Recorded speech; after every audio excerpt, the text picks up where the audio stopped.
Hi, viewers. Good to see you again. Thanks for joining in at the 9 p.m. The Renewalism Show. Every day on this page, we have a guest talking about the concept of renewalism and how it applies to different areas of life. So, if you haven't been watching, go over the playlist right here, subscribe down here so that you can get a notification for the guest every day. Today, we have a very interesting guest from Pune.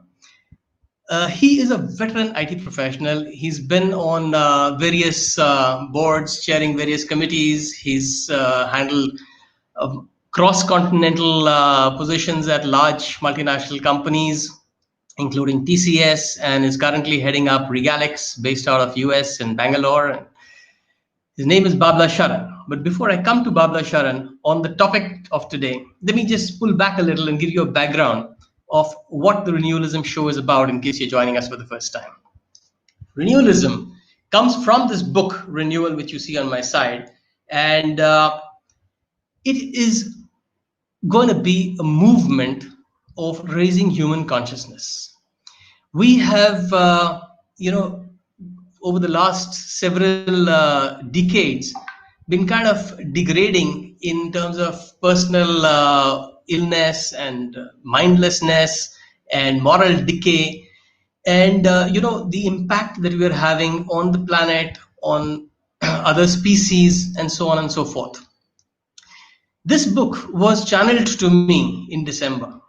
Actually, I was a medium for an energy form called Guru Pranachandra, who's the central character of the book. The book is essentially a discourse by him, wound in a fictional plot with a family so that you and I are able to relate with what he says. And what he says essentially is that the world is a mere 30 habits away from renewal. Now, it was very strange that while I was editing this book in February, more of February, the coronavirus started showing its impact. And by March, when we were in lockdowns, there were certain habits that were forced upon us, which completely mapped with what Guru Pranachandra had already spoken about. For instance, the habit of working from home. Now, while it was forced upon us and we had to, we change a lot of stuff, there was a lot of pressure on both organizations as well as employees, on schools as well as students and teachers, on bandwidth and all those things. We found that the air was getting better, the water was getting better, there was more peace, there were better relationships, more time to introspect, greater sense of mindfulness, and so on and so forth. And that's what the object of renewal was. So today's topic is coming from a person who's heavy into the information highway and also equally fond of the road highway because he loves driving, and he would like to go by car wherever for long drives and stuff like that. I want to check with Babla Sharan to begin with what has been the learning from the coronavirus for all of us, coming from the point of view of somebody deeply entrenched in the IT industry. So, Babla, let me bring you on, and such a pleasure to have you here. There you are. Hi. Hi Sandeep, how are you? Good to catch you again. Good. For a long time. Really, really nice that you made time for this show. And I'm so excited to have this episode because I personally feel very strongly about the kind of air pollution and environmental degradation that we have been doing quite mindlessly, because we don't haven't sort of internalized the impact that individuals can create, negatively or positively. That's true. So while the goal of renewal is to make the impact positive, what we've been doing negatively has resulted in the degradation that we've been seeing. But what's happened in the last couple of months, I want you to throw some light on that. Yeah, how do people feel working from home, and how does it feel for the corporate and the global environment?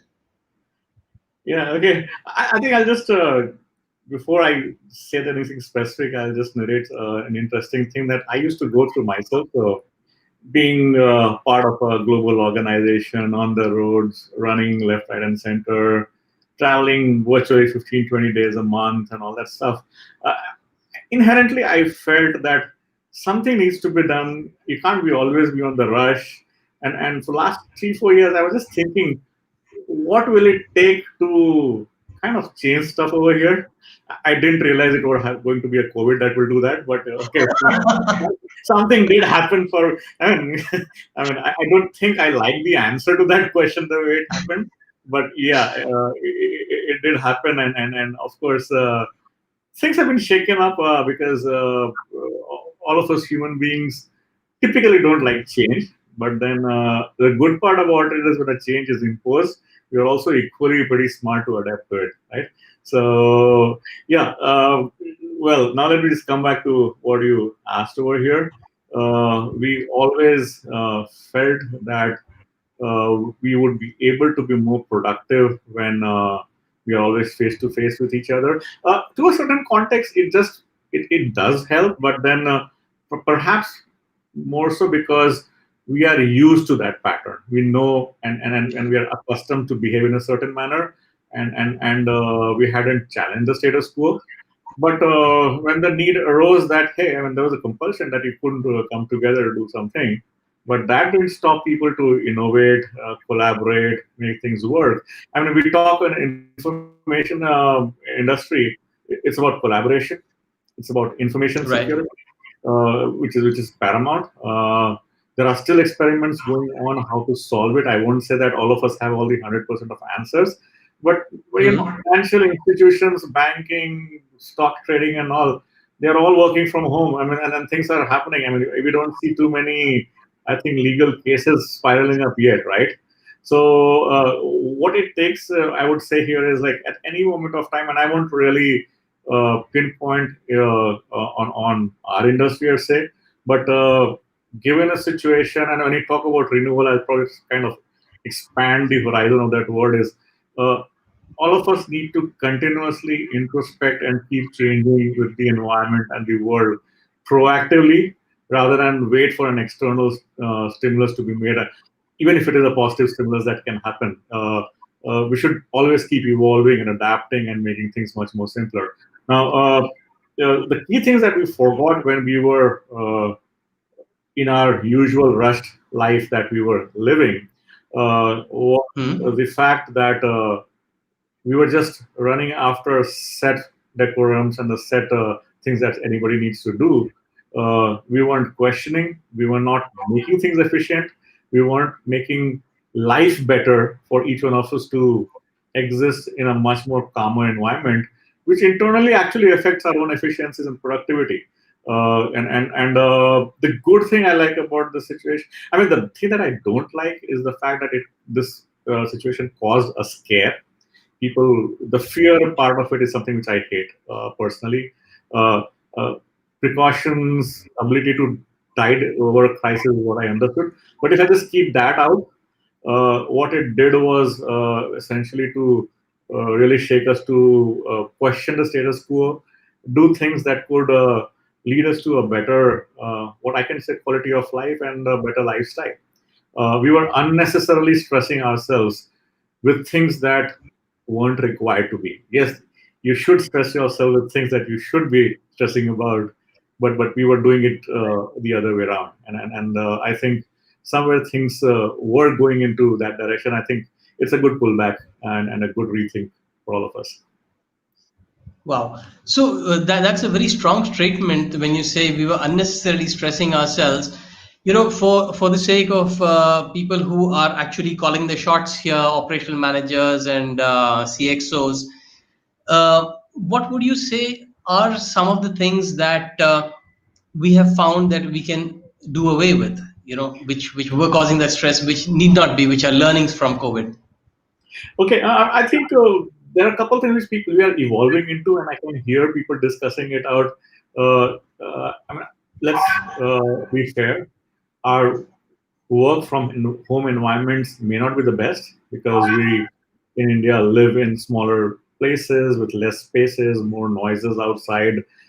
We do need a workplace to go to get the environment, but it need not be a Hmm. place that's 40 kilometers away where you spend 2 hours one way to reach office and come back.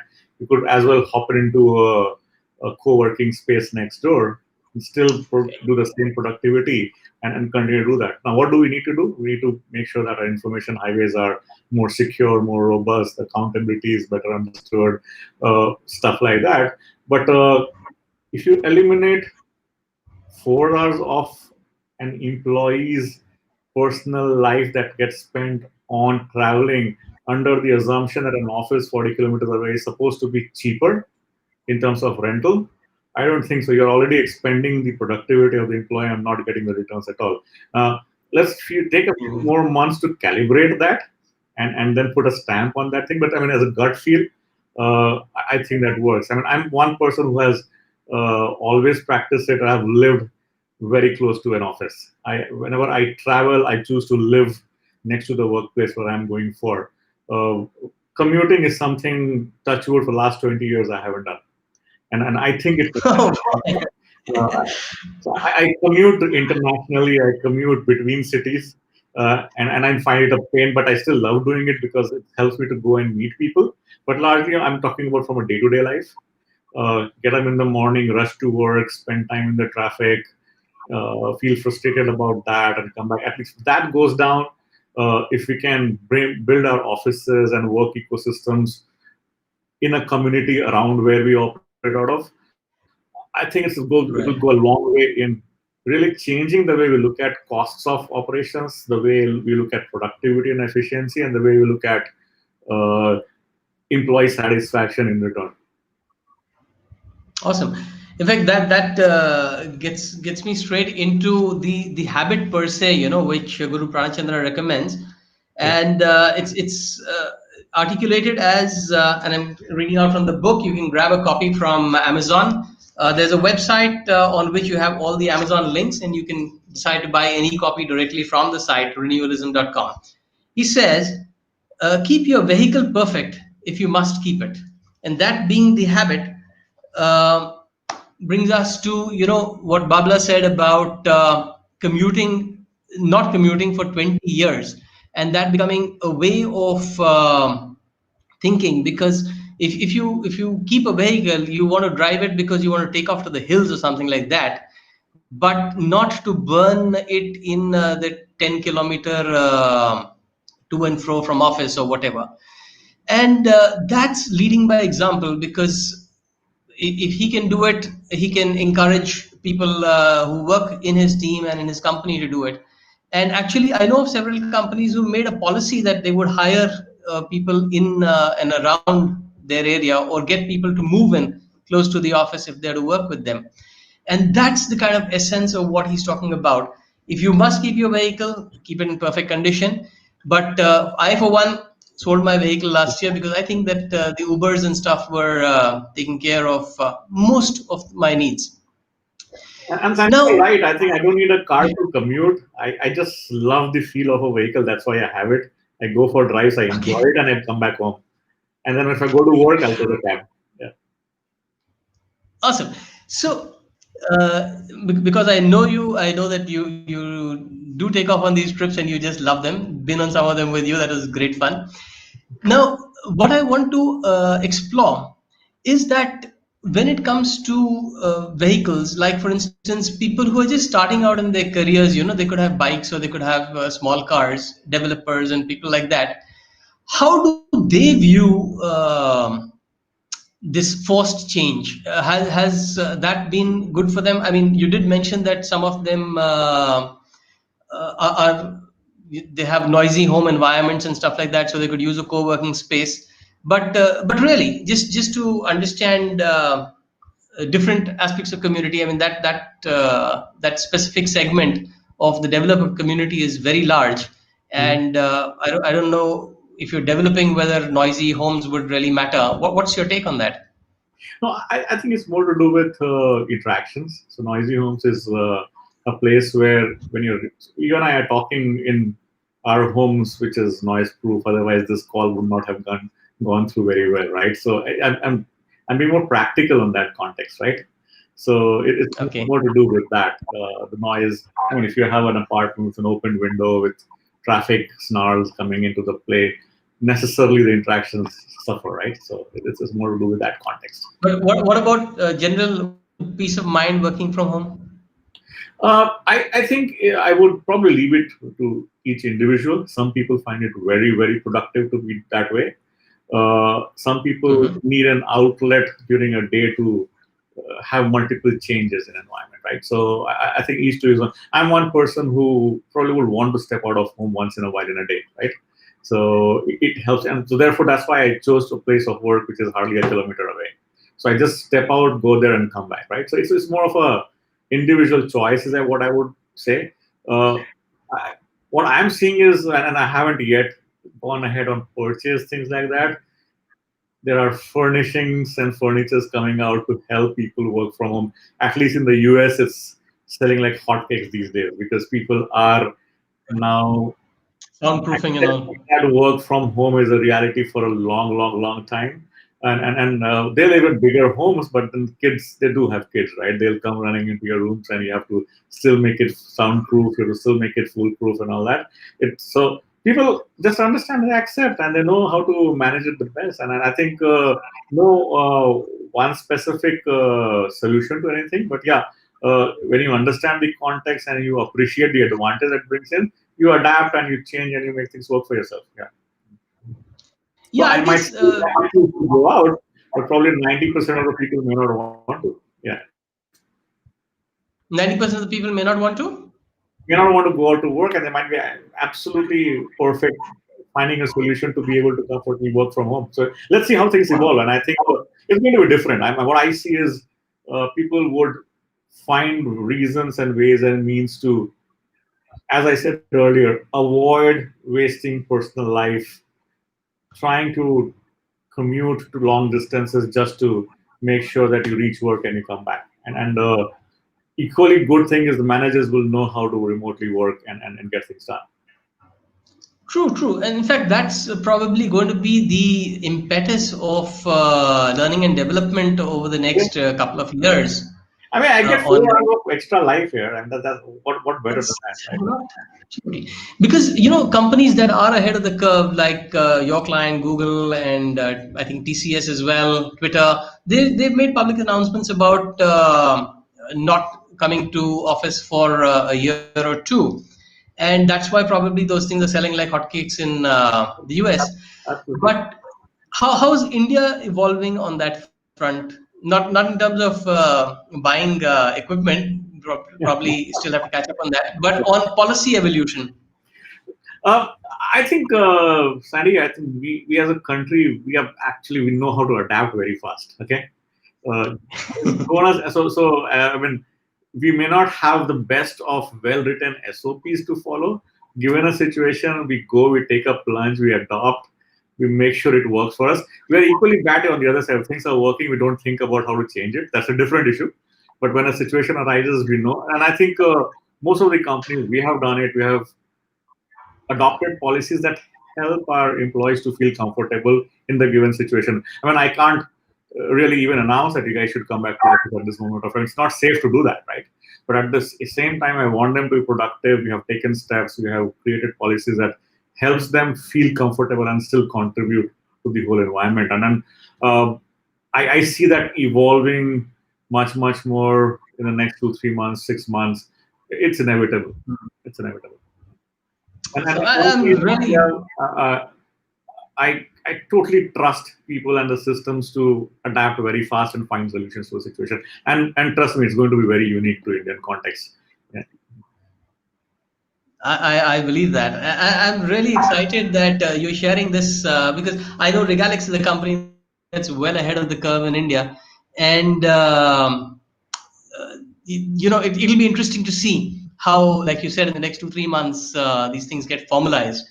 And while they do, viewers, if you have questions, I see some of them over here, which are very interesting. Let me just share a couple of them here.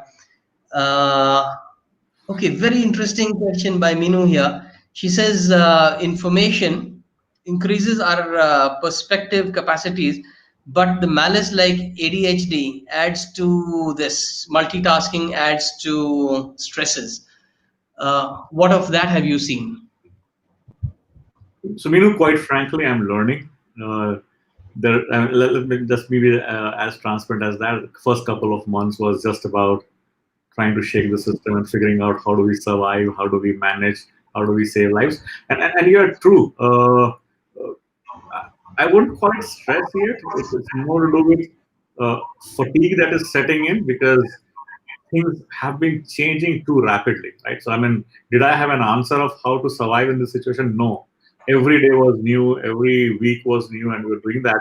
And I think what I see here is the good part is most of the people are coming back more openly to discuss, to figure out, to manage and do that. And I think we should encourage that a lot in the community because unless and until we don't capture more information points, we won't be able to find a solution which applies to most. Of course, nothing goes to all. But so I think we're still in the learning curve there. Fantastic.